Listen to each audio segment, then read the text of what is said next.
incredible, just incredible. Well, hello! Welcome! It's Thursday, October 23rd, 2008. This is WFTL Bytes, your occasiodaily FOSS and Linux news show. And today is an incredible day, but today is nothing compared to yesterday. Yesterday was such an astounding day that I couldn't pull it together enough to do a WFTL Bytes yesterday. So I'm doing one today because I've had the opportunity to let it coalesce into my consciousness. But let me tell you about yesterday. Yesterday the markets were up an astounding 3,000 points. Cancer was cured, as was restless leg syndrome.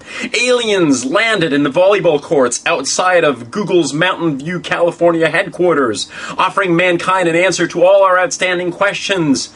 To top it all off, the Toronto Blue Jays traveled back in time to win the 2008 World Series, and this is where I put on my press hat for today. There we go, my press hat for today. Yes, go Blue Jays, 2008 World Series winners. And what could possibly cause something like this yesterday? Well, yesterday was the release of the long-awaited Google Android phone, specifically from T-Mobile. HTC's G1 phone was released to the world, and Google opened up the source code to its Android telecommunications platform as they had promised earlier. The very first Android phone, by the way, was sold in San Francisco, California to a guy named Christopher Laddish, who is just like smiling ear to ear today. Other cities where the G1 went on sale were Boston, LA, New York, Chicago, basically places where T-Mobile offers a G3 service, or a 3G service rather, for the G1 phone. Well, like I said, it was astounding. So what else happened yesterday? Well, let's talk markets. I said the markets went up 3,000 points. They actually didn't. However, the markets actually are in the news today because a company called Marketcetera, which produces an open source financial services platform, echoes the statement made by Red Hat just a few days ago that this bad economy, these tough economic times, might actually be good for open source. And they see that the demands for their open source trading platform, which by the way is GPL enabled, Marketcetera, may actually be good for their company, and that the interest in their product is actually rising. You might recall that the New York Stock Exchange actually runs on Red Hat Enterprise Linux.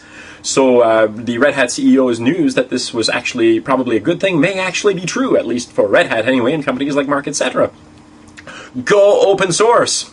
And speaking of things happening in the markets, you might remember a couple of weeks ago I mentioned that the MSI Wind was saying that the returns for the Linux version of their Wind notebook was actually 4 times what it was for Windows. Pah! Says Asus's CEO Jerry Shen. Nonsense! Balderdash! At least when it comes to the Asus EEE, the coolest netbook in the entire world at this moment. The EEE apparently has exactly the same return rate on Windows versus Linux. It doesn't make any difference whatsoever. People buy a Windows one, they're just as likely to return the Windows one as they are the Linux one. So there you go. Pa! Apparently, by the way, in case you're interested, Asus EE is skipping Vista entirely. They're paying attention to what old Steve Ballmer said a couple of days ago. Apparently something about, you don't want that Vista stuff. You just wait a little while and Windows 7 will be out. We promise it'll be so much better than before. They're always saying that. You just wait. Eventually we'll come up with something that's so good that you'll just love it. Anyway, but I digress. And I'm going to top this off today. Like I said, it was an amazing day, but I'm going to top it off today with a story that you're just going to love. As you know, free and open source software and beer go good together. Remember, free is in speech, free is in beer? Well, Computer World Magazine reports, and I find this quite fascinating, that researchers at Rice University in Houston, and I always thought that Texas was pretty uptight, but anyway, researchers at Rice University in Houston have created a cancer-fighting beer. They're hoping to market a beer that fights cancer and fights heart disease. So what can I say? I mean, you can't do any better than that, and this is where I'm going to leave it today. Cancer-fighting beer, go Rice University. That's it. No, I'm finished. I'm done, really. Later. Bye.